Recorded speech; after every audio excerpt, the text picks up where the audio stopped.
Kalau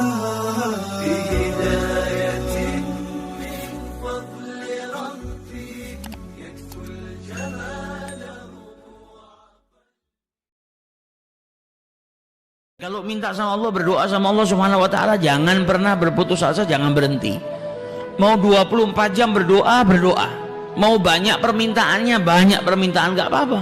Justru itu Allah senang ketika setiap hamba itu memohon kepada Allah. Karena itu perintahnya, ud'uni astajibu lakum, mintalah kepadaku niscaya aku akan mengijabahinya. Minta sama Allah Subhanahu wa taala sebanyak mungkin. Datang bulan Dzulhijjah, ya Rabb, ini hamba-hambamu yang mendapatkan taufik daripadamu, ya Rabb, mereka semua engkau berikan kemudahan untuk menunaikan ibadah haji, maka aku mohon kepadamu, ya Rabb, di tahun yang akan datang, jangan pikirkan tahun depan apa mungkin saya bisa haji. Wong katanya harus antri dulu, jangan pikirkan itunya, jangan suudzon sama Allah, jangan putus asa. Kalau Allah punya mau, semuanya bisa. Ya Rabb, di tahun yang akan datang panggillah saya ke Baitullahil Haram untuk menunaikan ibadah haji. Minta terus, ketuk pintunya Allah Subhanahu wa taala. Hari Jumat perbanyak doa supaya doa kita bisa berbarengan dengan saat-saat di mana diijabahi doanya setiap hamba. Insya Allah kalau kita betul-betul mintanya sama Allah Subhanahu wa taala, diijabahi sama Allah Subhanahu wa taala. Caranya Allah yang atur. Allah yang mengatur caranya. Allah kalau sudah mau mengijabahi doa dan permohonan hambanya ini, caranya luar biasa indahnya. Sering kita dengar kisahnya Imam Ahmad ibn Hanbal. Tiba-tiba bangun tidur, kepingin pergi ke sebuah desa tapi nggak tahu ingin apa ke sana. Ingin pergi ke tempat sebuah kota atau sebuah desa tapi dia nggak tahu alasannya kepingin pergi itu untuk apa. Hanya hatinya saja ingin. Sampai akhirnya beliau berangkat pergi ke desa tersebut. Karena nggak ada tujuan sampai di desa tersebut, dia bingung mau apa. Akhirnya beliau sholat di masjid. Selesai panggil, sini kau orang asing, iya, nggak punya tempat tinggal, nggak ada. Kalau kau mau berkenan, kau bisa istirahat di tokoku ini, tapi ya sederhana, nggak ada tempat tidur yang mewah. Dibilang nggak apa-apa, alhamdulillah, asalkan saya dapat tempat tinggal. Kemudian Imam Ahmad ibn Hanbal melihat orang itu sedang mengadon rotinya, sedang bikin roti sambil beristighfar kepada Allah, membaca zikir kepada Allah Subhanahu wa taala. Kata Imam Ahmad ibn Hanbal, ajib, ini orang bikin roti sama baca-baca, sama berzikir. Ditanya sama Imam Ahmad bin Hanbal, sudah berapa lama kau berbuat seperti ini? Sudah lama, sejak lama. Saya selalu istiqomah. Apa yang kau dapatkan dari istiqomahmu ini, berzikir sambil bekerja ini? Kata orang tersebut, yang saya dapatkan, tidak ada satu doa pun yang saya panjatkan kepada Allah kecuali diijabahi. Kaget Imam Ahmad bin Hanbal. Setiap keinginanmu, setiap doamu diijabahi sama Allah, ya. Semua yang saya inginkan diberi sama Allah kecuali satu yang belum. Nah, ini orang muslim tuh harusnya seperti itu. Jangan mengatakan doanya nggak diijabahi, tapi belum diijabahi. Karena Allah bilang apa? Ud'uni astajibu lakum. Kalau nggak baik sama Allah diganti. Jadi bukan nggak diijabahi, tapi diganti sama Allah Subhanahu wa taala dengan yang lebih baik. Maka Imam Ahmad bin Hanbal bertanya, apa yang belum diijabahi sama Allah Subhanahu wa taala? Apa doa yang kau panjatkan yang belum diberi sama Allah? Dia bilang apa? Saya ini sangat cinta kepada Imam Ahmad ibn Hanbal. Saya kepingin ketemu. Sampai detik ini tapi saya belum ditakdirkan oleh Allah Subhanahu wa taala untuk berjumpa dengan seorang ulama besar yang namanya Imam Ahmad ibn Hanbal. Imam Ahmad ibn Hanbal ketika mendengar itu langsung bertakbir. Pantas dari kemarin saya ingin datang ke desa ini tapi nggak tahu tujuannya untuk apa. Nggak tahu kenapa hati ini terdorong ingin pergi ke desa ini. Nggak ada tujuannya. Ternyata hati saya digerakkan oleh Allah hanya karena Allah mau mengijabahi doanya pembuat roti ini. Ini yang berdoa sama Allah dikasih keistimewaan apa? Gak perlu dia pergi jauh-jauh ke kotanya Ahmad ibn Hanbal. Gak perlu dia bersusah payah untuk berjumpa dengan Imam Ahmad ibn Hanbal. Kalau sudah doa seseorang diijabahi sama Allah, Allah punya cara yang istimewa. Imam Ahmad ibn Hanbalnya dikirim ke togonya.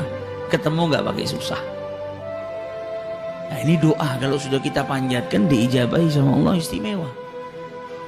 Bahkan beberapa tahun yang lalu ada kisah yang luar biasa mirip seperti kisahnya Imam Ahmad ibn Hanbal, yaitu seorang dokter di negara Syria, di negara Syam, namanya Dr. Hisham. Dr. Hisham ini dokter yang ahli di bidang di bidang tulang atau saraf. Jadi dia paling istimewa di Jazirah Arab. Setiap orang datang dari luar negeri untuk berobat sama si Dr. Hisham ini. Sampai pada suatu saat Dr. Hisham ini mendapatkan undangan seminar tentang ilmu yang dia dalami. Naik pesawat baru terbang beberapa waktu, ada gangguan cuaca yang buruk mengharuskan pesawat itu turun di bandara terdekat. Maka akhirnya dengan terpaksa pesawat itu mendarat di bandara terdekat. Dia tanya sama yang jaga bandara, ini kapan kira-kira pesawat ini bisa diterbangkan lagi? Oh, mungkin bisa makan waktu 9-10 jam, bisa sampai 12 jam karena cuaca buruk. Dan ini bukan bandara komersil yang di situ banyak pesawat mundar-mandir. Rumah yang sudah jelek, sudah rapuh, dia berhenti, dia ketok pintu rumah tersebut. Yang buka nenek tua, wanita yang sudah lanjut usia. Ditanya sama Dr. Hisham, apakah kau punya telepon di sini? Saya ingin mengabari tempat saya yang saya tuju itu karena saya saat ini tidak bisa melanjutkan perjalanan. Kata nenek tadi, saya nggak punya telepon, saya ini orang miskin, nggak punya apa-apa. Saya hanya punya teh dan sedikit makanan. Kalau kau mau silakan masuk, saya berikan teh dan sedikit makanan untuk menghangatkan dirimu. Maka masuk Dr. Hisham, duduk, minum teh, dikasih makanan. Nenek tadi kembali ke kursinya. Kemudian di kursinya dia berzikir kepada Allah, berdoa kepada Allah Subhanahu wa Ta'ala. Dilihat sama Dr. Hisham, luar biasa ini nenek. Di malam hari dia duduk, dia berdoa kepada Allah. Tanpa Dr. Hisham sadari, ternyata di sebelah nenek tadi ada anak kecil yang terbujur kaku. Ditanya sama Dr. Hisham, ini anak sebelah kau ini siapa? Ini cucuku. Mana orang tuanya? Orang tuanya sudah meninggal. Bapak ibunya mati sudah, yatim piatu. Ini anak saya yang rawat dari kecil. Ditanya sama Dr. Hisham, kenapa anak ini dari tadi saya lihat gak bergerak? Maka dijawab oleh nenek tadi, ya anak saya punya kelainan, ada penyakit di tulangnya atau di sarafnya yang menjadikan sekujur tubuhnya nggak bisa bergerak. Dan kata orang-orang di sini nggak ada yang bisa menyembuhkan penyakit anak saya kecuali dokter terkenal namanya Dr. Hisham, ada di negara Syam. Tapi apalah daya, saya orang miskin, nggak punya apa-apa. Untuk pergi ke kota yang dekat saja saya nggak mampu, apalagi naik pesawat ke negara lain ngobatkan cucu saya nggak mampu. Tapi saya punya Allah. Kalau Allah sudah punya mau, nggak ada yang nggak bisa. Makanya saya terus mohon kepada Allah Subhanahu wa Ta'ala. Maka Dr. Hisham mendengar ucapan nenek tadi, badannya gemetar. Ya Allah, ternyata pesawat gak bisa melanjutkan perjalanan, turun di bandara darurat. Saya naik mobil pun gak bisa melanjutkan perjalanan, diberhentikan sama Allah di rumah nenek tua ini. Ternyata semua kejadian ini hanya untuk mengabulkan doa nenek tua ini yang tidak pernah berputus asa memohon kepada Allah Subhanahu wa Ta'ala. Jadi semua yang saya lakukan ini ternyata hanya cara Allah untuk mengabulkan doa si nenek tadi. Nah, ini istimewanya orang kalau sudah doa, gak perlu mikirkan caranya kita orang. Ini nenek gak perlu ngumpulkan duit, gak perlu terbang bawa cucunya susah payah, gak perlu mengikut antri dapat nomor sekian supaya mengobatkan cucunya. Dokter Hishamnya dikirimkan oleh Allah Subhanahu wa Ta'ala ke rumahnya. Maka dari itu jangan putus asa. Kalau kepingin berangkat haji, jangan matematika. Dari mana uangnya? Dari mana uangnya? Minta sama yang punya dunia dan seisinya. Kalau Allah sudah mau menakdirkan kita, ngundang kita, nggak ada yang mustahil. Akan dikirimkan rezeki oleh Allah Subhanahu wa Ta'ala ke rumah kita dan kita pun bisa berangkat menunaikan ibadah haji.